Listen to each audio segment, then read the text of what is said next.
1996 жылдың аяғында көрермен қауымға Крик атты қорқынышты кино жарық көрді. Солай фильм көптің көңілінен шығып, $173 миллион жуық табыс әкелді. Барлығы бұл киноны мына тұрған Ghostface атты маскалы маньяктан танитын болар. Атын білмеген болсаңыздар да, өмірлеріңізде бір рет болсын бұны көрген боларсыздар. Бұл фильмге біз алдыңғы арнамызда қысқаша шолу жасаған едік. Ол уақыттары бүгінгі видеомыздың тақырыбында айтып тұрғандай, Крик фильмі шын өмірдегі оқиғаға негізделіп түсіргенін білмеген болатынбыз. Кейінірек зерттей келе, бұдан хабардар болдық. Бұл туралы толықтай осы видеомызда айтатын боламыз. Лайк басып, әдеттегідей осы видеоға 3000 лайк жинап тастайықшы. Ендеше, сіздермен бірге QRF ұжымы бүгін біз Дэнни Роллинг туралы қысқаша баяндап береміз.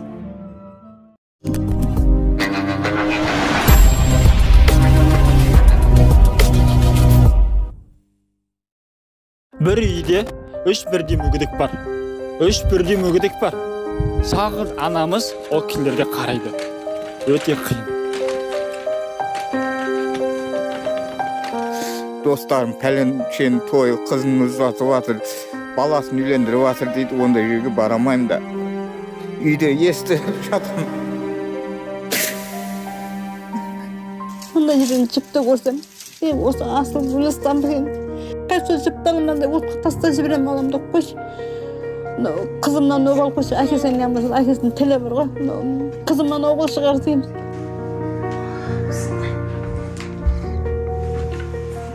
Кейде мына балама да ұрса, мәйсәл өзің ептесей сен жүресің ғой, сөйлесің ғой деймін. Психологический жағынан бар да балам енді ол. Денім сау болған кезде бұндай тірлік болмайсын деді. Қолдан келгенше көмек берейші ағайындар. Енді өздерін көріп тұрсыңдар, қиын отбасы екен. Сіздерге тенеміз, барынша қолдау сіздерге.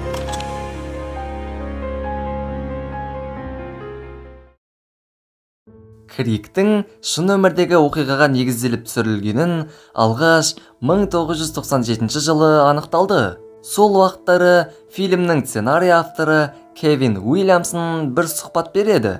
Жүргізушіге айтуы бойынша, түн уақытында Кевин үйінде жалғыз Дэнни Роллинг атты Гейнсвиллдік маньяктың документалдық фильмін қарап отырады.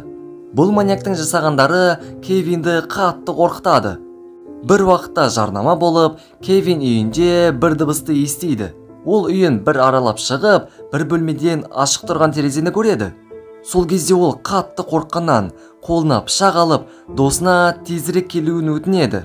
Жаңа ғана шын өмірде болған қылмыстарды көре отырып, осындай жағдай болса, барлығы қорқады деп ойлаймын. Кевинді бұл жағдай бір апта бойы мазалайды.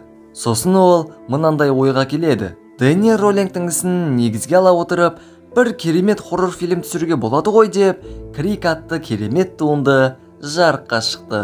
Бұл не оқиғалар десеңіздер, енді соған тоқталсақ. 1990 жыл. Студенттер қаласы, немесе студенттер жұмаға атанған Гейнсвилл. Сол жылдың 20 тамызында қала ақштағы ең әдемі де, ең қауіпсіз деген 10 қаланың ішіне кірді. Басшылық осыны негізге ала отырып, бұл жерге туристерді шақырмақшы болады. Бұны естіген жергілікті кәсіпкерлер осы жобаға инвестиция құяды. Бірақ бәрі керемет бола бермейді ғой. 25 тамызда бір полицейге өлім болғаны жайлы хабар келеді. Қылмыс болған үйде 2 17 жасар студент қыздар болған екен. Кристина Пауэлл және Соня Ларсон. Офицерлер ішке кіріп, сұмдық нәрсені көреді. Сараптама көрсеткенде, белгісіз маньяк қыздарды зорлап, артынша өлтіріп, қыздың басын мұқият жуған. Бұл қылмыс бүкіл қаланы шошытып қойды. Кеше ғана ең қауіпсіз деп отырған қалада қалайша бұндай жағдай орын алды деген сұрақта көпті мазалады. 26 тамызда тағы бір офицерге өлім болғаны жайлы хабарлама келеді. Қылмыс болған үйде 18 жасар студент қыз Криста Хойт тұрған екен. Полицейлер бұны да кешегі маньяк жасағанын бірден түсінді. Қыз өлген. Маньяк болса, алдыңғы қыздарға не жасаса, бұған да соны жасаған. Бұл жаңалықтар қалаға кеңінен тарай бастады. Барлық студенттерде үрей пайда болды.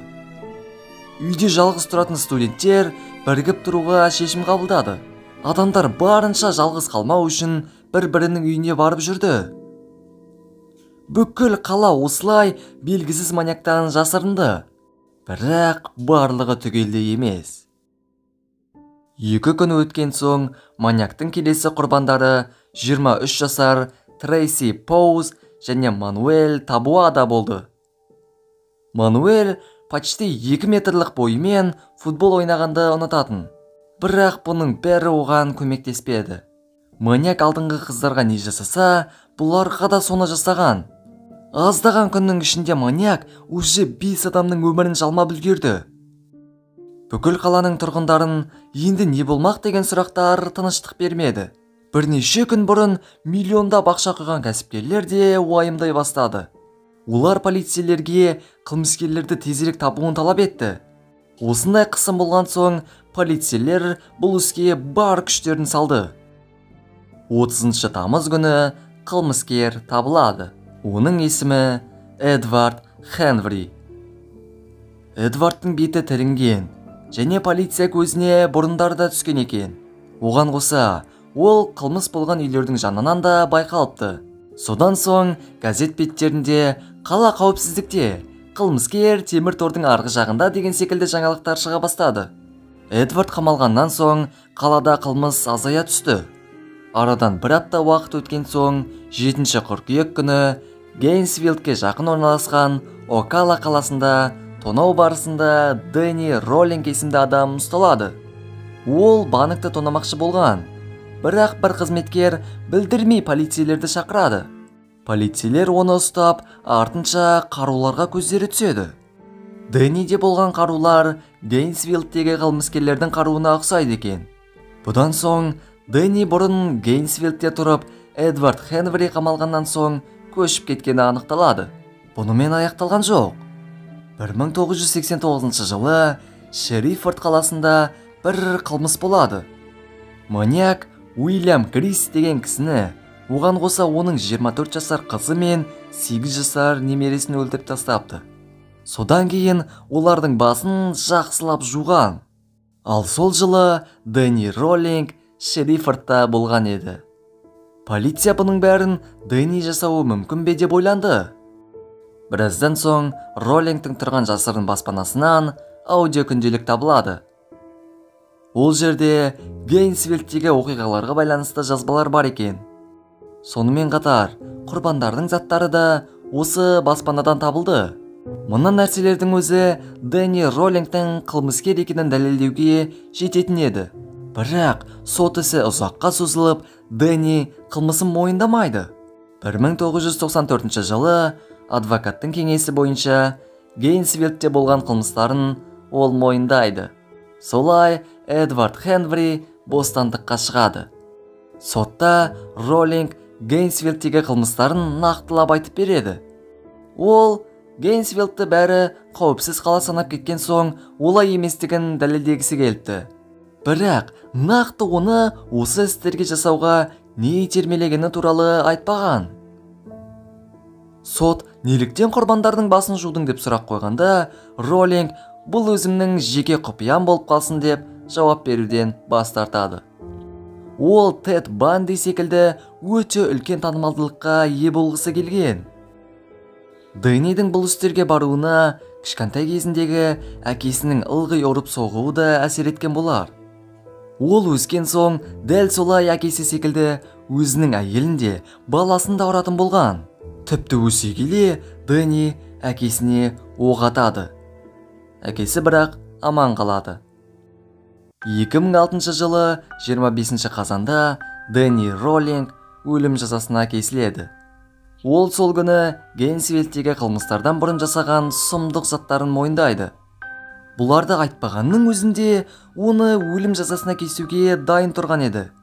Роллингтің өлімін құрбандардың туыстары бақылап, Дэнни көз жұмды. Сот ісі осы уақыт созылуының себебі Дэнни ең болмаса мәңгілік бас бостандығынан айырылу жазасына берілсе екен деп үміттенді.